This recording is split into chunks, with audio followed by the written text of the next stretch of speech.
When the sun goes down, the stars come out. From deep in the heart of Texas, it's the Star at Night. Coming to you from the Cowboys facility at the Star in Frisco. With your hosts, Kelsey Charles and David Hellman.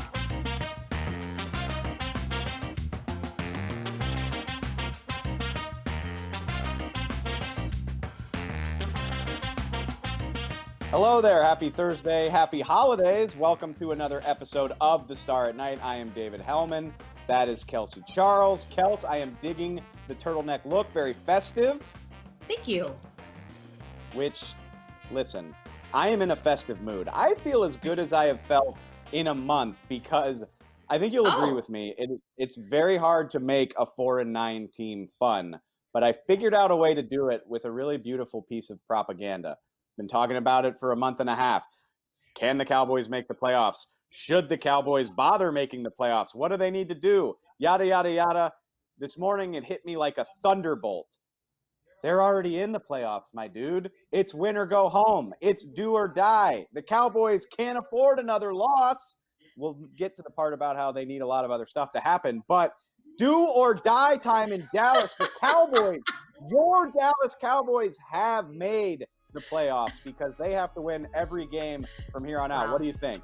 Pretty smart, right? I mean, that's brilliant, really. I love the way you're taking the silver linings approach. That's kind of how I've been surviving 2020. But the part you left out, Dave, is while the Dallas Cowboys are definitely playing for their future fate as we speak right now, well, there's a lot of other things that have to happen for them to make it to the postseason as well. Namely, the Washington football team. While Cowboys have to win out, well, because Washington swept the Dallas Cowboys, now Washington has to lose out. Granted, they are playing Seattle. That could be, hit or miss depending on what happens. Carolina and then the Eagles. Divisional games are always interesting. Well, the other wrinkle in that narrative too, Alex Smith is a little TBD right now, and we all know the quarterback issues that team has been facing before he was able to take over at the helm. So, I definitely think it would be a fairy tale ending if they were able to pull this off. But there's a lot of things that have to happen for this Dallas Cowboys team to be playing come the end of January. And that's just Washington. We didn't even talk about, the Giants too. Can I ask you a question? Yes. Why are you raining all over my parade? Like, why are you such a we switched roles today. Yeah, listen to me. Hey, you already said it. Washington has to play Seattle on Sunday, and they might not have Alex Smith. That's enough. Don't bring Carolina and Philly into this. We're going one step at a time. Washington has a very good chance of losing. And on to Seattle. Don't talk to me about the Giants either, because if the Cowboys can beat them in Week 17, it's a season sweep. Like, it's all there. It's all there for the taking. Let me just say this. Freddie Kitchens calling plays against his former team is the most sweet poetry in motion thing I ever did see. Like, Dave, could you imagine? Could you imagine? Which, that just reminds me, like, the depth. This Cowboys 49ers game really is the sad boy bowl, because you just reminded me that the Cowboys and 49ers should be playing at 7:30, but it'll be the Giants and Browns instead. Cowboys are relegated to a lowly noon game. Who do you think is – we can talk all we want about how the Cowboys and 49ers ran the 90s and this was this big rivalry in the playoffs and all that. Are the 49ers maybe sadder than the Dallas Cowboys right now? Because remember, this was a team that lost the Super Bowl in the final minutes last year, and they are very much not going to make the playoffs. It's just a stark reminder. It would almost be the fall from grace that LSU has also partaken in this season. So if they had to find an equal comparison, that feels equitable, if you will. I want to call you a thing that I won't call you on a TV show, but you're a mean person. You're a nasty woman. Like, that's just stick the knife in my back. So, yeah. Well, all of the joy and enthusiasm that I had at the start of this segment is gone now. Cowboys and 49ers are going to play a game on Sunday. Very unlikely either team's going to make the playoffs, but we're going to visit 49ers reporter Keiana Martin next and dive a little bit deeper into this matchup. Stay with us. Hey there, everybody. Kyle Yeomans here with DallasCowboys.com, and I encourage all of you Cowboys fans out there to check out Talking Cowboys. The podcast is every week live on the website and on all social platforms at 9:30 every weekday morning. We've got myself alongside Isaiah Stanback, who's actually won one of those during his playing career as a former Dallas Cowboy. He won it with the Giants, but we'll forgive him for that. We've also got Heckma Harrison along with Dallas Cowboys insider Rob Phillips. It's a ton of fun every weekday morning at 9:30. Check it out on DallasCowboys.com.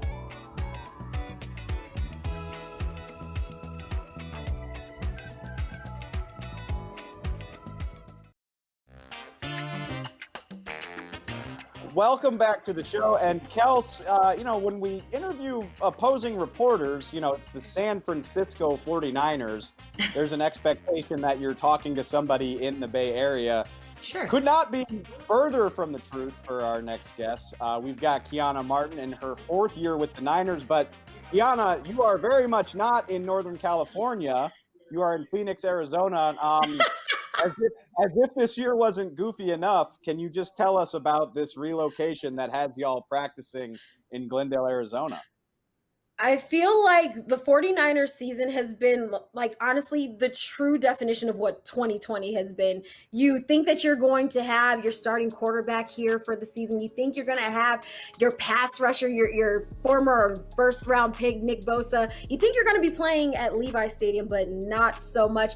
I don't think this team could have even imagined dealing with what they're dealing with this year. But, yeah, you're right. The 49ers, with a day's notice, we're told that, you can't be in Santa Clara. You're going to have to pack up your lives and move elsewhere. That elsewhere is now in Glendale, Arizona. So 200 players, coaches, and staff all packing up. Don't know when they're coming home. But I will say they're in a very fortunate situation, relocating to where the Arizona Cardinals host their training camp. So everything there is very central. Your hotel is there.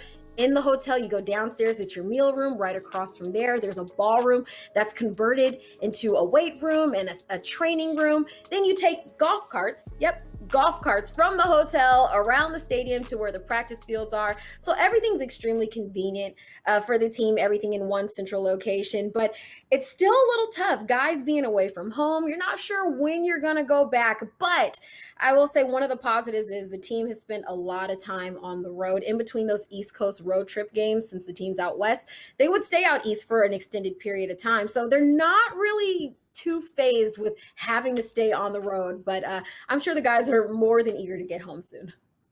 Yeah, I was going to say, as someone who used to actually run training camp for the Cowboys, I feel like you're kind of in a bit of a Groundhog's Day cycle where you're doing the same thing over and over again. Not to mention, this kind of might feel like training camp 2.0 for you, considering the fact that there was a pseudo one, if you will, this summer. So it must be a weird situation to be in. But I kind of want to talk about that mentality on top of the mentality that coming into this year, I mean, there's lofty expectations, and I would say rightfully so, based off of the performance of the team last year and then making it to the big game.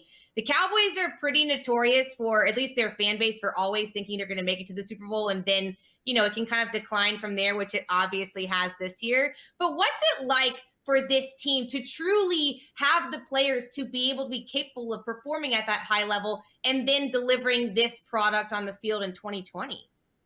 I think it's been really tough for this team, especially coming off of, let's say they were about 6 minutes from winning a Super Bowl. They donned this season as the revenge season. This is the season that this team wanted to come back with the vengeance and get back to that big game. Well, as we talked about just earlier, 2020 has been very unique for this team. So not so much. I mean, losing so many of your key players who play significant roles on this team, that's obviously been a huge hit for this offense, or for this entire team, to be honest with you. But I think the mindset, when you talk to some of the guys, where you're sitting right now, you're not where you were last year. You know what lies ahead of you. You know what's on the line. I think this team has that fight in them. Even though things don't look like they did last year, starting off the season with an 8-0 start, and you're sitting atop of the NFC, they still have that, okay, we might not know what lies ahead past week 17, but we know that going into week 15 and forward, that our minds are still on one thing, and that's not the draft. That's still on getting a win. So slightly, obviously, injuries have been such a big part of both of these seasons. If there's a team that's more snake bitten than the Cowboys, it's probably the 49ers. The difference, I guess, being we know, our guys aren't coming back. Dak Prescott's done for the year. Tyron Smith, Lyle Collins, they're not coming back. Y'all's guys have a shot. I mean, we're probably not going to see Jimmy G this weekend. We maybe. I mean, George Kittle was practicing. Maybe that's possible. What is the outlook for those guys? Is it important that they come back in these final 3 weeks? Is there an expectation that they will? Just kind of where do things stand with them? Yeah, well, Kyle Shanahan said on Monday that he planned for George Kittle to make his return to the field this week, and he did so. He had his first practice yesterday, his first one since week 8 after leaving with a fractured foot. Now, the thing about George Kittle, Kyle Shanahan says this all the time, and it's a similar thing to a guy like Richard Sherman. These are guys that you literally have to take their helmet away to keep them off the field. These are guys that will fight to be on the field. So the 49ers not quite sure what they're playing for as of right now, but they know that George Kittle wants to be on the field. The team wants, the entire locker room wants George Kittle to be on the field with them. And then also, of course, it makes Kyle Shanahan's job a lot easier having your star tight end on the field for you. So as of now, don't know whether he'll be available in week 15 or not, but I can tell you one thing, George Kittle is more than eager to get back on this football field, regardless of what's at stake. Jimmy Garoppolo, that's still also up in the air, but I think it also, for that team, just mentality and just the energy that they bring to the offense. Actually, let's say the entire locker room, what those two guys bring, I'm sure the locker room wants nothing more than to get their star players back. I can imagine. I mean, I'd love to talk about some of these matchups a little bit more. And this actually would be a pretty great game for Kittle to come back because he could do a number on exploiting this secondary. And that's just not even me being rude whatsoever. I think it's the fact of the matter. There's injuries and inexperience, and that combined with a guy like that, I mean, it's a recipe for disaster for this team, but maybe not for the guys in red. So just in terms of what this 49ers team is looking to exploit in coming and winning this game against Dallas, you guys have a pretty good run game. Historically, this season at least, Dallas Cowboys are not great in rushing defense. And again, I talk about these injuries in the secondary. Feels like there's a lot of opportunities, despite the fact that you guys are, like Dave said, snake bitten. It feels like there could still be some ways they can go out and win. So what have you heard in terms of their plan of attack when they face Dallas? Well, Kyle Shanahan, one thing that he loves, that is his ground game. He loves having just so many different weapons that you can use in a number of ways. He likes his running backs that can carry the rock, that can catch passes out of the backfield, that are blockers. So I think that a lot of the focus will go towards the run game. Now, there's still a lot of questions, just as much as Ezekiel Elliott is dealing with a calf injury. Well, Raheem Mostert is also dealing with his own injury as well, an ankle injury. He suffered a high ankle sprain that kept him out a number of games this year. But he said, similarly to what Zeke said, it probably won't be 100% until after the season. So looking at Raheem Mostert, hoping to get him going, probably not working him too much, but I think the 49ers are very fortunate in the situation that this is probably one of the first weeks, maybe 1 or 2 weeks earlier this season they had this, but all of their running backs are relatively healthy. If Raheem Mostert can't go, or the 49ers do plan to limit him, they can look to a guy like Jeff Wilson Jr., an undrafted guy who has stepped up when called upon. Jerick McKinnon still on the roster, Tevin Coleman. So they have a number of backs who will be able to step up if Raheem Mostert can't go. So I think the 49ers focus will be on the run game. I know it's a very favorable matchup with the struggles that Dallas's defense has had against the run. So I would keep my eye focused on Raheem Mostert and Co. and what they do on Sunday. Can't wait. Yeah, I'm going to step out on a limb and say that should be a very favorable matchup. I'm not sure, awesome that Mostert can play. I'm not sure he would need to. We'll see. So they're like I said, they're the San Francisco 49ers. They'll be coming from Phoenix. Just another weird wrinkle in a weird year. But Keiana, thank you so much for your time. We will be right back after this. What's up, guys? I'm Ember Garcia and just want to invite you to check out Cowboys Break every day at 11:30 a.m. You got the boss man, Derek Eagleton. You got Nick Eman with the storytelling If These Walls Could Talk. You got David Hellman, our local LSU homer and eyebrow rubber. And then you got me, who just calls it as it is. So make sure to check us out at 11:30 a.m. on all Dallas Cowboys platforms.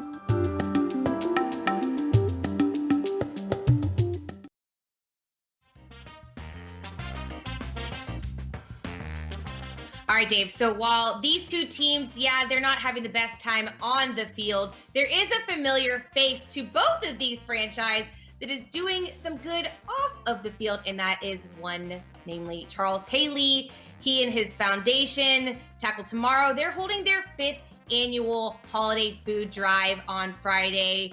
I love seeing these guys go out and give back to the communities they serve, just especially during this time of year and especially during a pandemic. No, that's the thing is we've lost so much during COVID-19 and obviously nothing is going to be the same in terms of the way you can actually execute these things.